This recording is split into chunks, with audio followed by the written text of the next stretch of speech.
Okay, y'all, ain't this pretty? If you want to see how to build one of these, stay tuned for a minute. Okay, Boomer. Okay, Boomer. You ready to blow some stuff up? Oh, yeah. I don't know why I keep doing that. Okay, Boomers, we're here today with a little DIY project. Take it away, Jody. What we got?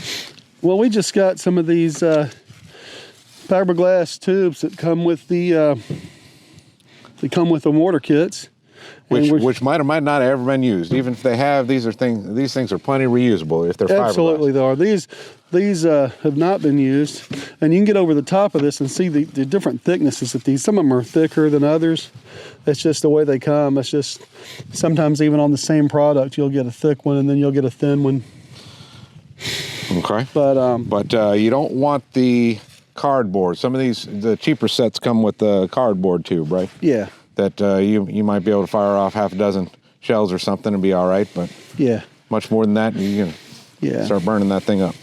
And at some point, and we've got this one that we did previously that we just did straight up. We showed a shot of this on one of our videos. Yeah, we just did this one straight up. So today, instead of having just straight vertical tubes, you got these set up on an angle, I see. Yeah. So we got some. If the audience is where the camera is right now, we have some things firing off left, some things firing off right, some things straight up, and that's not a sharp angle. What we got? I don't know, between 5 and 10 degrees, maybe. Probably it's not probably 10 degrees. Not a sharp angle. Not a sharp angle. But and we had to position these in. You can get in there. We had to lay a couple of sticks down in there. We just grabbed a couple of sticks. And we got a milk crate, which you can buy milk crates online for $7. I'm not going to advocate you stealing one from a grocery store, but maybe you might find one somewhere. That'd be all you. Yes, the best thing is to purchase them legally online and not actually have the Dairies logo on the side of it, as might appear on one that was acquired by some other means.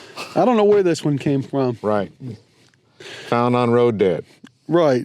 Okay, so now we got these things lined up, and I see there's a bunch of foam insulation in that other one. Is that all we're going to do? Is just frame it? That's all we're going to do. We've got some of this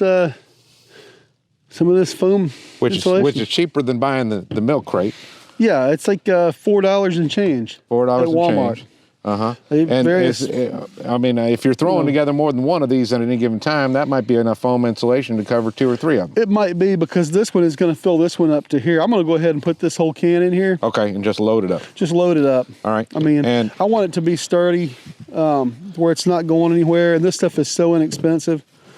Might as well just load it up. It probably doesn't keep that well either. I mean, it's not the type of thing you keep in your garage for another use, probably. Probably not. It's going to lose some of its aerosol capability and whatnot. But you could maybe get through 2 of these at once, or you could maybe use 2 cans on 3 of them or something like that, Well, what's 2 cans got to do with this?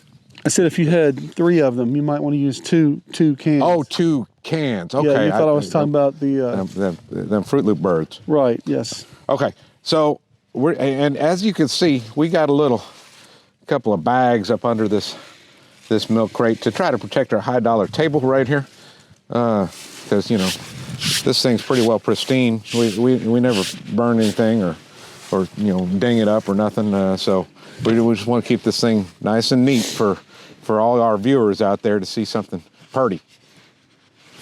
See if you can figure out that contraption over there, Jody. Yeah, you just got to get this off of there. That's that trigger.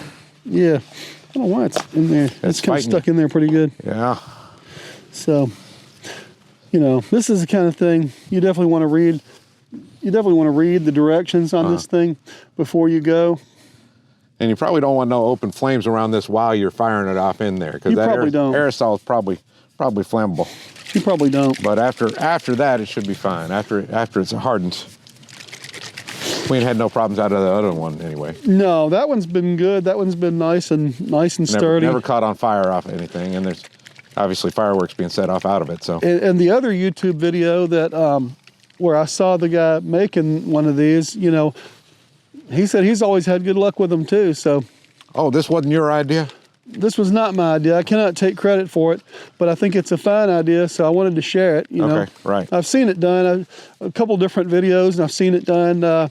Another guy that I knew had one. So. Well, shoot, our viewers might not have seen them videos, so you know, that was my thinking. We'll open up. We'll expand their minds to some things that we might have learned from other people. And we were gonna do it anyway, so we might as well. We'll put it on video. Might as well put it on video.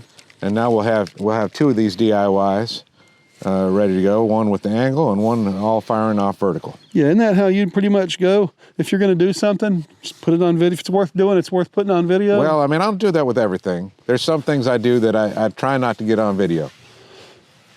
Okay. All right. All right. And so basically, you're just going to go from upside down on this thing. Okay, so you're just going in the side over there. Screw that in and. Okay. I'm kind of concerned it's not really wanting to be in there nice and tight. But I'm just going to get in there. Let's see. Oh, my goodness, look at that go. And that stuff comes out pretty good. I'll tell you what. That's a money shot right there. Watch your spray.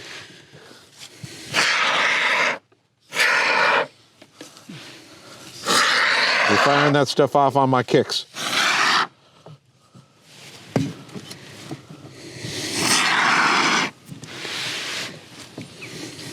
Because this stuff's going to expand out. Right. Let go.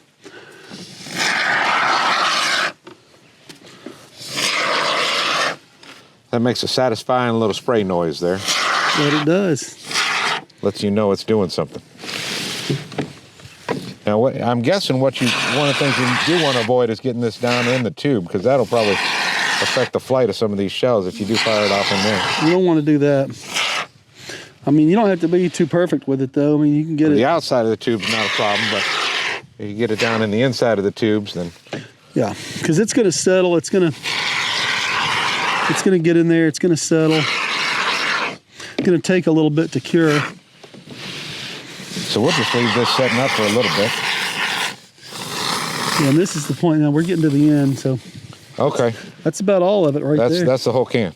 This one went a little quicker than what I was expecting. Well, you know. Some of them don't go so quick. It probably ain't been used, in a while. So, you know how they go quicker if they've been sitting up for a little bit. But yeah, so we just kind of go ahead and just kind of smooth that out a little bit. I just going to use that and kind of push it around down in there and get it where I need it to go if it's not quite, perfect down in there. But that should be good. That should hold. That should do her. That should do her. All right. So there you have it, folks. We let this sit up for a couple hours, and probably by tomorrow it'd be ready to use. Probably won't be ready to use today. There you have it. That's our DIY mortar rack with some angles, and them angles we just set up with just some sticks off the ground in there. I mean, this is not high tech in any way. You might have to use your brain stem a little bit to get the angles right, but there you have it, folks. Any final words there, Jody? No, man.